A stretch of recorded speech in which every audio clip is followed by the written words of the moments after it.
오늘의 책은 고코로야 진노스케가 쓴 약해지지 않는 마음입니다. 고코로야 진노스케는 누계 판매 450만 부의 밀리언셀러 작가이며 한 달에 1,000만 명이 방문하는 심리 상담 분야의 인기 블로거입니다. 성격은 바꿀 수 있다는 메시지로 수많은 사람의 고민을 시원하게 해결해주는 것으로 유명해 성격 리폼 카운슬러라는 별명이 붙었습니다. 이제 책 속으로 들어가 보겠습니다. 사실은 입지 않아도 될 상처. 상담을 하다 보면 이러한 고민을 쉽게 접할 수 있습니다. 상사에게 신뢰를 받지 못하고 있어요. 후배가 나를 업신여깁니다. 직장 동료들에게 비호감으로 찍혔어요. 그러면 나는 이렇게 물어봅니다. 그것이 사실인가요?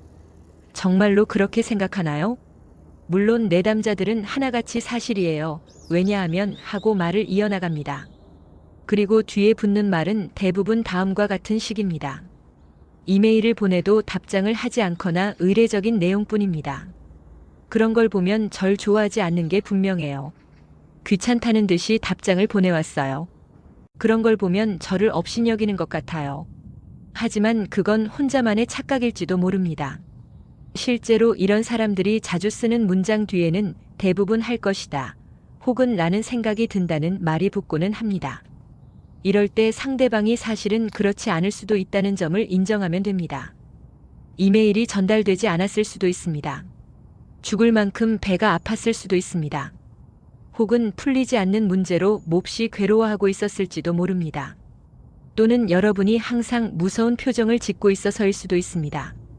그러므로 왠지 직장 내 인간관계가 잘 풀리지 않는다고 여겨진다면 자신 스스로가 할 것이다 라는 생각에 사로잡혀 있지는 않은지 돌아보세요.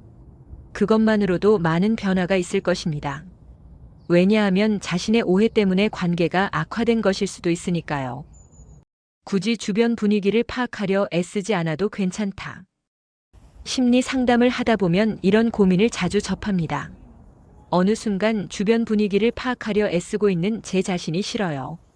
다른 사람의 안색을 살피다가 하고 싶은 말은 꺼내지도 못해요.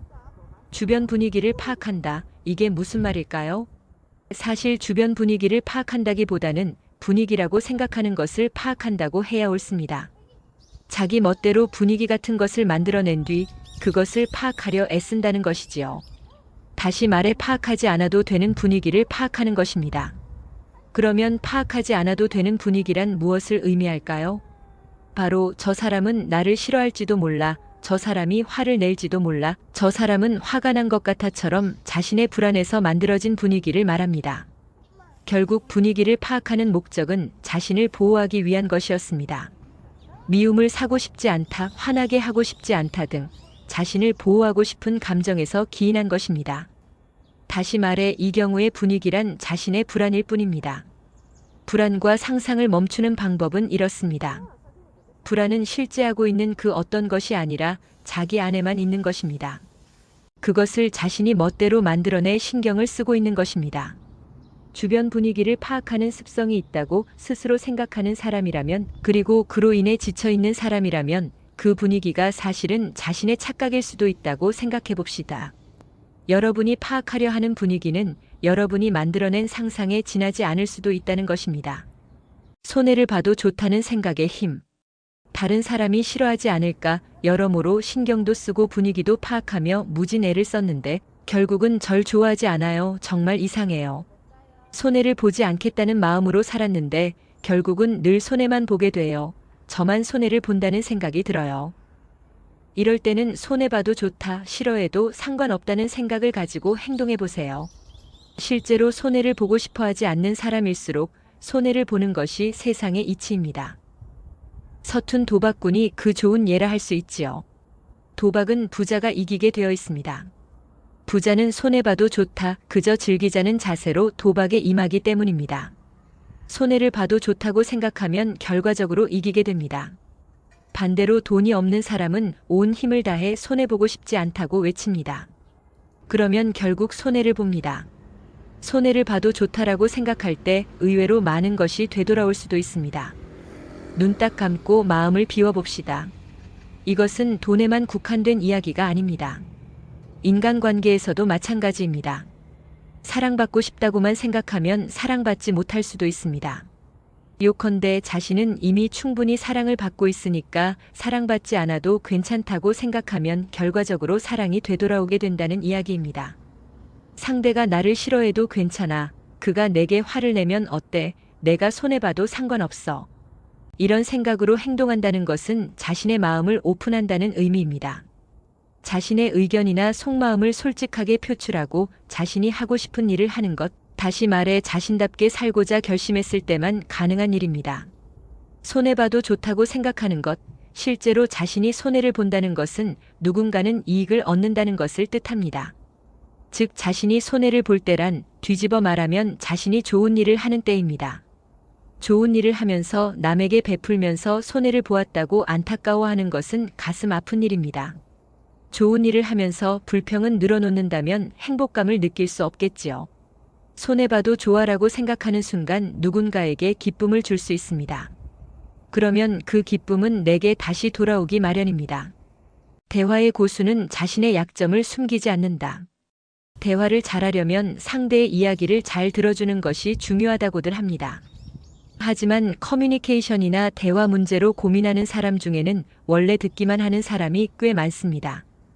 그러므로 지금 이상으로 더 잘 들어준다 하면 자기 이야기는 점점 더 할 수 없게 되어 더욱 고통스러워질 수 있습니다. 이런 사람들에게 나는 우선 자신의 부끄러운 면, 그러니까 부끄럽다고 생각하는 것을 모두 드러내세요 라고 권합니다. 자신이 부끄럽다고 생각하는 것을 숨김없이 털어놓으라고 말입니다. 자신의 약점, 즉 자신의 나약함을 표출하라는 것입니다. 약한 면을 숨기고 강한 채 하기 때문에 지치는 것입니다. 나약함을 숨긴 채 관계를 유지하려니까 피곤한 것입니다. 여러분은 강한 면만 지닌 사람과 관계를 맺고 싶습니까? 멋진 모습만 보이는 사람과 만나고 싶습니까? 한심하고 부끄러운 과거를 가진 사람과는 만나고 싶지 않습니까? 오히려 그렇기 때문에 만났을 때 더 편하고 더 만나고 싶다는 생각이 들지 않을까요? 단점과 약점을 분명하게 말할 수 있는 영업사원의 실적이 더 좋듯이 나약함을 감추기만 하기보다는 밖으로 표출하는 사람이야말로 진짜 강한 사람인지도 모릅니다. 커뮤니케이션이나 대화의 기술을 배우기 전에 먼저 자신의 나약함을 드러내고 마음을 열어야 합니다. 마음을 열 수 있다면 커뮤니케이션 문제로 고민할 필요도 없을 것입니다. 부정할 줄 모르는 사람은 긍정할 줄도 모른다. 푸념, 험담, 넋두리, 불평 등의 부정적인 말을 가급적 사용하지 않으려 주의하는 사람이 많을 것입니다. 실제로 많은 책에서도 하나같이 즐겁다, 기쁘다, 고맙다 등의 긍정적 언어를 사용하라고 권장합니다. 물론 언어 자체가 에너지이므로 부정적인 말을 사용하기보다는 긍정적인 말을 사용하는 편이 바람직합니다. 그런데 부정의 말보다 긍정의 말을 하라는 의미를 전혀 잘못 알고 있는 사람이 많다는데 문제가 있습니다. 나는 지금도 상담을 하거나 세미나를 할 때 부정적인 말을 적절하게 사용할 것을 권합니다. 왜냐하면 마음이 약해지고 소모되는 원인이 감정을 참고 자제하는 데서 기인한다고 생각하기 때문이지요. 물론 참고 자제하고 있다는 것을 의식조차 하지 못하는 사람들이 있습니다. 예를 들면 말을 삼킨다, 말하지 않으려 자제한다, 약점을 보이지 않으려 한다 정도의 느낌에 해당한다고 보면 됩니다. 부정적일지라도 그 말과 그 감정은 그 사람만의 에너지입니다. 그것을 부정적이라고 해서 표출하지 않고 삼켜버리면 결국 그 사람 안에 그 부정적인 에너지가 쌓이게 됩니다. 에너지는 사용하지 않으면 사라지지 않고 계속 남아있으니까요. 그런데도 사람들이 부정적인 말은 하지 않은 편이 좋아. 부정적인 말을 하면 기분이 우울해져. 그렇게 긍정적인 말로 몸과 마음을 채우는 것이 좋다고 생각하고 참습니다. 혹은 즐거워, 기뻐, 고마워라는 말로 무리하게 치장하기도 합니다. 참고 또 참고 가슴에 쌓아두고 또 쌓아두면 어떻게 될까요? 내 마음의 용량을 초과해 브레이크가 고장나고 결국은 몸도 마음도 꼼짝할 수 없게 됩니다. 이것이 우울증 상태입니다. 이것은 나 역시 부정적인 말을 자제하고 안에 쌓아두기만 한 경험이 있기에 깨달은 사실입니다. 나는 심리상담사라는 직업을 택하고 나서 항상 웃는 얼굴을 하고 상냥하고 양보하는 마음을 지니려 애썼습니다. 사람들에게는 늘 미소를 지어 보였습니다. 하지만 그것은 거짓이었습니다. 가슴 속에는 분노, 미움, 질투, 후회, 슬픔 등과 같이 지극히 인간적인 감정을 고스란히 담고 있었습니다. 그런데도 그것을 모두 웃는 얼굴과 밝은 태도 뒤로 숨겼습니다. 상냥한 채, 강한 채 했던 것입니다. 그리고 내가 부정적인 말을 하지 않으면 않을수록, 나쁜 감정을 숨기면 숨길수록 그 에너지를 받은 내 주변의 사람들이 점차 부정적인 감정을 표출하게 되었습니다. 그 결과 나 자신도 괴로워졌을 뿐만 아니라 좋지 않은 일들이 계속해서 일어났습니다. 내가 느낀 감정과 하고 싶은 말들이 설령 부정적이더라도 숨기지 마세요. 무작정 꾹 참지만 말고 적절하게 잘 드러내기 바랍니다. 느끼면 바로 말하고 생각나면 바로 행동하라. 부정적인 말이나 감정을 숨기거나 무작정 참기만 하면 그 에너지가 주변 사람에게 향하거나 자기 마음의 브레이크가 고장나게 됩니다. 하지만 더 무서운 일이 있습니다. 바로 지나치게 참으면 어느 순간부터 자신의 생각이나 감정을 느낄 수 없게 된다는 사실입니다. 좋고 나쁨의 판단 없이 오로지 참기만 하는 버릇이 생기는 것입니다. 진짜 문제는 그러한 행동을 반복하면 좋은 생각뿐만 아니라 나쁜 생각도 모두 참게 된다는 것입니다. 자동화되어 가는 것입니다. 그리고 이것이 완전히 습관화되면 자신이 어떤 생각을 가지고 있는지, 무엇을 좋아하는지, 무엇이 슬프고 화가 나는지, 무엇이 즐거운지조차 알 수 없게 됩니다. 자신의 생각이나 감정을 죽여나가는 셈입니다. 이처럼 자신을 억누르면서 마음은 점점 소모되어 약해집니다. 그렇다면 어떻게 해야 좋을까요? 방법은 간단합니다.